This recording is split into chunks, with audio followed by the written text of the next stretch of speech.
हम नागपुर हिंसा की ही बात करने वाले हैं, क्योंकि आज पूरे देश में इस खबर के अलावा किसी दूसरी खबर की उतनी चर्चा नहीं है। आखिरकार जिसका डर था वही हुआ। औरंगजेब ने लोगों को आपस में लड़ा दिया। औरंगजेब और उसकी कब्र से जुड़े विवाद ने ऐसी चिंगारी भड़काई जिसने नागपुर में हिंसा की लपटें उठा दी। नेताओं ने बयानों के जरिए इस चिंगारी को हवा देने में कोई कोर कसर नहीं छोड़ी। नतीजा नागपुर हिंसा और उपद्रव की शक्ल में पूरा देश देख रहा है। आज हम आपको नागपुर हिंसा से जुड़ा हर एक दृश्य, सीसीटीवी में रिकॉर्ड हुआ एक एक सबूत, साजिश का हर एक एंगल, नकाबपोश उपद्रवियों की हकीकत, सब कुछ अगले आधे घंटे में विस्तार से दिखाने वाले हैं।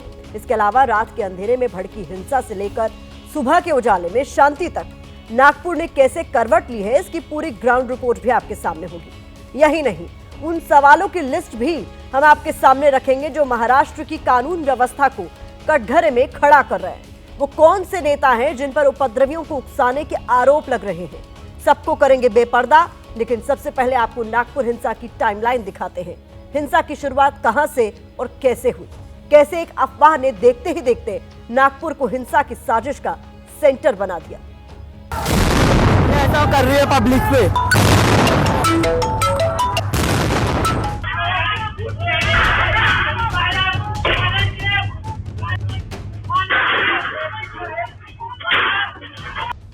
नागपुर हिंसा के कई वीडियो और सीसीटीवी फुटेज सामने आए हैं। ये सीसीटीवी वीडियो 17 मार्च रात 8 बजे के बाद का है।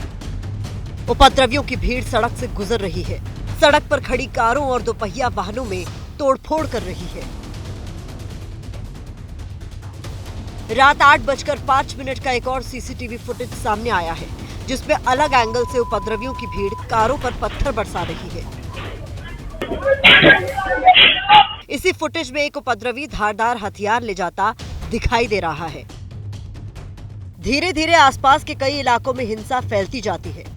ये वीडियो 9:17 का है, जिसमें उपद्रवियों की भारी भीड़ सड़क पर भागती नजर आ रही है। हिंसा वाले इलाकों में लगे सीसीटीवी कैमरों में घटना के सारे सबूत रिकॉर्ड हैं। ये सीसीटीवी वीडियो 9:33 का है, जिसमें कुछ उपद्रवी घर के बाहर खड़ी कार पर लाठी डंडे बरसा रहे हैं। हालांकि कुछ देर बाद कुछ पुलिसकर्मी वीडियो में दिखते हैं और हिंसा करने वाले लोग यहां से भाग जाते हैं। सीसीटीवी फुटेज के अलावा हिंसा और आगजनी की कई और वीडियो भी पुलिस के हाथ लगे हैं, जिनके आधार पर उपद्रवियों की पहचान की जा रही है। इसमें हमने पूरी कार्रवाई में लगभग 50 से ज़्यादा लोगों को अरेस्ट किया है और ताबे में लिया है और उनके ऊपर आगे कार्रवाई चल रही है। अभी तक जो है 5 FIRs हुई हैं और 5 में ही गिरफ्तारियों का सिलसिला चल रहा है। अब सवाल है कि हिंसा की शुरुआत कैसे हुई। हमारे सहयोगी गणेश ठाकुर ने पुलिस रिपोर्ट के आधार पर जो जानकारी हमारे साथ शेयर की है, उसके मुताबिक हिंसा वाले दिन 3 घटनाओं का जिक्र है। पहली घटना अग्रसेन चौक पर सुबह करीब 11 बजे हुई, जहां 2 पक्षों के लोग आमने सामने आ गए। पत्थरबाजी होने लगी, बाइक और गाड़ियों में तोड़फोड़ हुई, एक युवक घायल हुआ।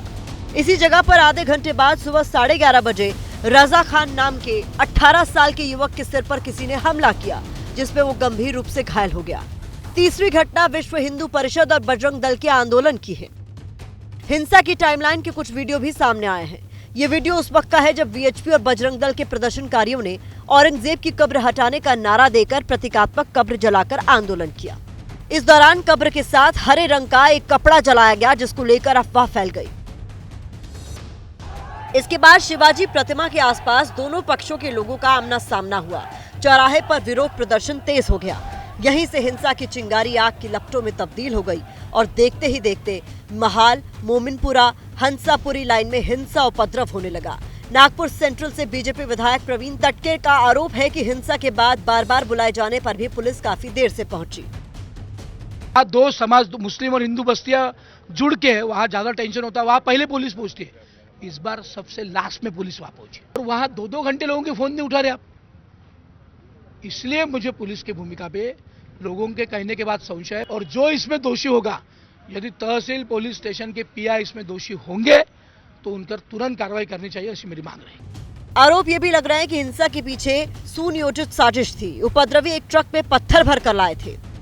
गौर करने वाली बात यह भी है कि दिन में हुई झड़पों के बाद रात करीब 8 बजे से हिंसा की तेज शुरुआत हुई थी। इसके बाद यह सिलसिला रात के करीब 12 बजे तक यानी 5 से 6 घंटे तक चलता रहा।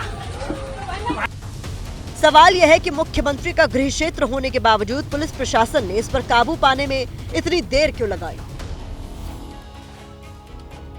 नागपुर हिंसा को लेकर महाराष्ट्र पुलिस भी सवालों के कटघरे में है। खुद स्थानीय बीजेपी विधायक प्रवीण दटके पुलिस पर ही गंभीर लापरवाही का आरोप लगा रहा है और सवाल उठा रहा है, क्यों नागरिकों के बार बार बुलाने पर भी पुलिस नहीं पहुंची?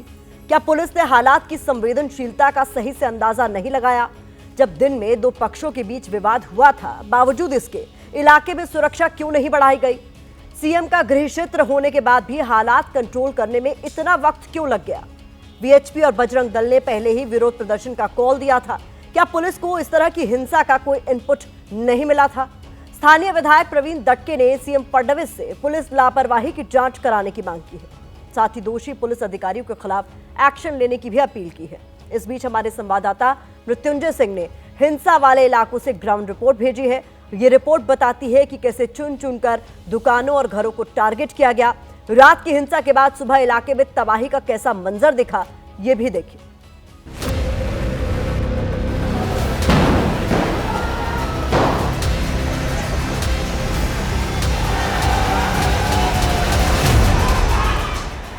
उपद्रवी आए और कुछ ही देर में नागपुर के महाल इलाके की तस्वीर बदल गई।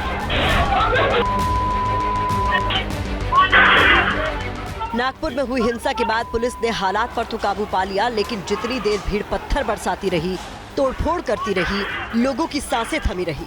रात के बाद जब सुबह का उजाला हुआ तो चारों तरफ हिंसा के सबूत बिखरे पड़े थे।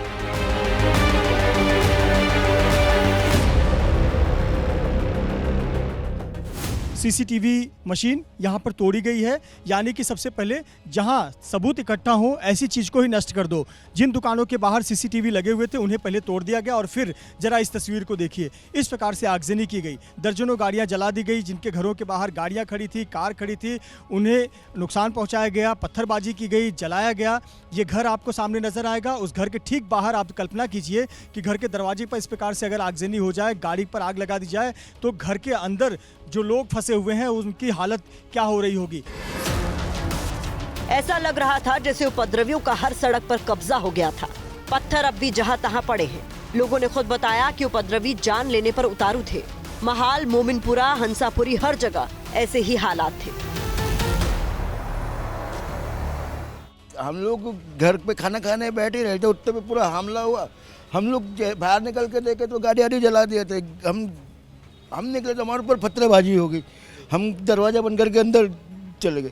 पुलिस को फ़ोन किए, पुलिस को हमने नहीं, पूरे मोहल्ले के लोगों ने 4-4, 5-5 बार फ़ोन किए, लेकिन पुलिस आई जब पूरे पिक्चर खत्म हो गई।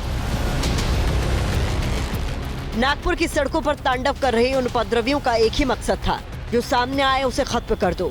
उपद्रवियों ने न गाड़ियों को बख्शा, न लोगों के घरों को और न पुलिस अधिकारियों को।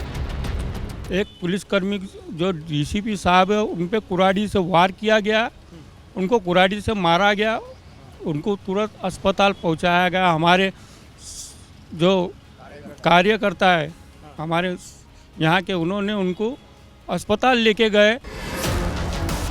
उपद्रवियों ने डीसीपी निकेतन कदम पर हमला किया था, जिसमें वो गंभीर रूप से जख्मी हो गए थे।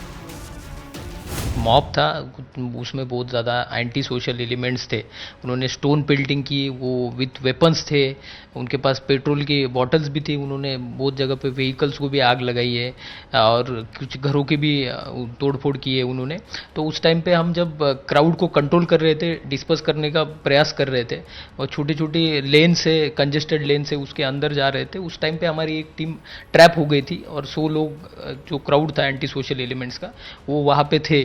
तो it was a very tricky situation, कुछ भी हो सकता था। सिर्फ इलाके का नाम बदल रहा है, लेकिन तस्वीर एक जैसी है। रात के अंधेरे में उपद्रवियों ने कैसे इन इलाकों को हाईजैक कर लिया था, लोग बताते हुए भी डर रहे हैं। हम लोग तो घर में खाना खा रहे थे, भड़ाभड़ वहाँ उधर से आवाज आई। हम लोग सोचे कि क्या हो रहा करके देखते, तो उतनी देर में तो उन लोग ने गाड़ियाँ जला दिए, ये अंगार लगा दिए, इधर लगा दिए। इतना हॉरिबल कंडीशन था कि हम लोग हमारे घर में ही डर रहे थे। सभी महिलाएं हमारे घर में ही डर रहे थे।